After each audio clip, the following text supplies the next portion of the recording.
Welcome to Convenience Talk. My name is Melanie, and today's topic is how to search for C-Star owners using Nevada's UST database.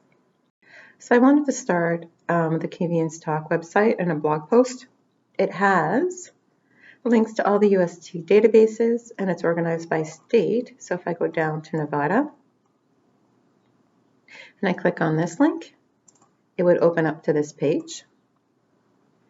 And you can see down here, there's 3 different reports that you can pull up.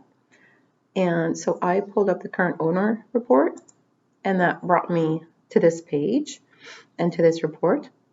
And you can see it's a really good list. It has the owner operator, it has the facility it's associated with, and it has the address. Now, if you wanted to get a little bit more information in terms of ownership, I picked Carson Valley Oil, and I went to the Nevada Secretary of State and brought up the record for that corporation. And you can see down here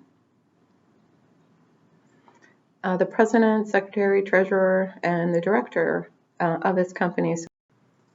And that's it for Nevada. My name is Melanie, and thank you for watching this video.